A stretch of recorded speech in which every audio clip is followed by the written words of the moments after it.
ایک شخص خدا کو نہیں مانتا تھا، وہ کہتا تھا کہ میں اللہ کو نہیں مانتا، وہ کہتا تھا کہ دنیا میں جو نظام چل رہا ہے وہ انسانوں کی وجہ سے چل رہا ہے، اللہ کی وجہ سے نہیں چل رہا، دنیا میں جو ترقی کا کام ہو رہا ہے وہ انسانوں کی وجہ سے ہو رہا ہے، اللہ کی وجہ سے نہیں ہو رہا۔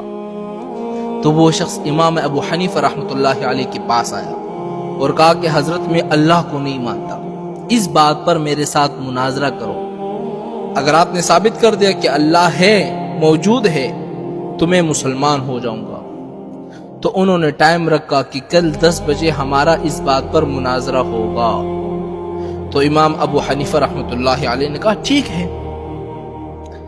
تو جب صبح ہو گئی تو وہ شخص فکس 10 بجے اس مقام پر پہنچ گیا جہاں پر مناظرہ ہونا تھا، لیکن امام ابو حنیفہ رحمۃ اللہ علیہ نے آنے میں تھوڑی سی دیر کر دی۔ مثال کے طور پر 10 بجے پہنچنا تھا، وہ امام ابو حنیفہ رحمۃ اللہ علیہ 12 بجے پہنچے جان بوجھ کر۔ تو وہ شخص نعرے بازیاں لگانے لگا کہ دیکھو جس کو تم نے اپنا امام بنایا ہوا ہے وہ تو میرے ڈر کے مارے بھاگ گیا، ابھی تک نہیں آیا مناظرے کے لیے۔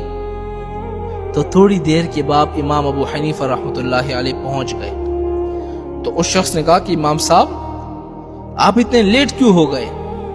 تو امام ابو حنیفہ رحمۃ اللہ علیہ نے کہا کہ میری بات سنو، کہ جس جگہ سے میں آتا ہوں یہاں تک راستے میں ایک دریا پڑتی ہے، تو جب میں دریا کے پاس پہنچا میں نے وہاں دیکھا کہ ساری کشتیاں جا چکی ہے، اب میں یہاں پر کیسے پہنچتا؟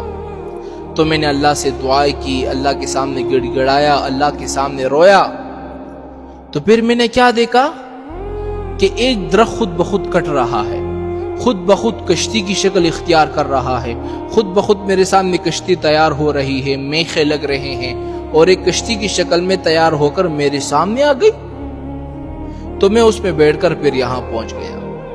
تو وہ شخص کہنے لگا کہ یہ تو پاگل نہیں ہو گیا، ایسا بھی ہو سکتا ہے کہ ایک درخت خود بخود کٹ جائے، خود بخود کشتی کی شکل اختیار کر لے، خود بخود اس پہ میخیں لگتے رہے، خود بخود آپ کے سامنے آ جائے، یہ سے ہو سکتا ہے؟ تو امام ابو حنیفہ رحمۃ اللہ علیہ نے فرمایا کہ جب یہ چیز نہیں ہو سکتی تو مجھے یہ بتاؤ کہ دنیا کا نظام کیا خود بخود چل پڑا؟ اس کو بھی بنانے والا کوئی ہے نا۔ تو وہ شخص بالکل لاجواب ہو گیا، چپ ہو گیا۔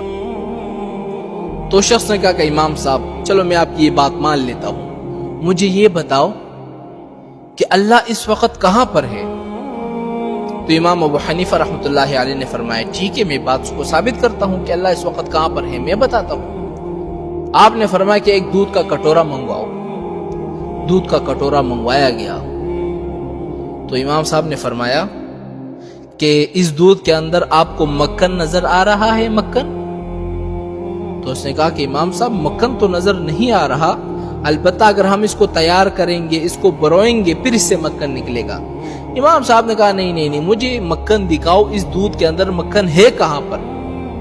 تو شخص نے کہا کہ مکھن تو ہے نہیں، لیکن جب اس کو تیار کیا جائے گا تب مکھن نکلے گا، مکھن اسی دودھ سے نکلتا ہے نا میرے بھائیوں۔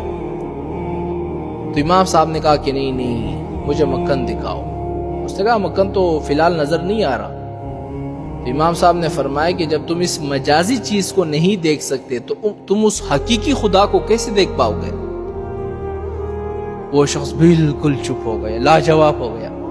تو شخص نے ایک پھر سوال کیا، چلو آخری سوال امام صاحب، پھر اس کے بعد میں مسلمان ہو جاتا ہوں، اللہ کا رخ اس وقت کہاں پر ہے؟ تو امام صاحب نے فرمایا کہ چلو ایک موم بتی منگواؤ۔ موم بتی منگوائی گئی، آپ نے فرمایا اس کو جلاؤ۔ جب جلائی گئی تو امام صاحب نے فرمایا کہ اس کی روشنی کس طرف ہے؟ جب موم بتی کو بندہ چلاتا ہے تو چاروں طرف روشنی ہو جاتی ہے نا۔ تو شخص نے کہا روشنی تو چاروں طرف ہے۔ تو امام صاحب نے فرمایا کہ اسی طرح بس اللہ بھی ہر جگہ موجود ہے، ہر جگہ دیکھ رہا ہے۔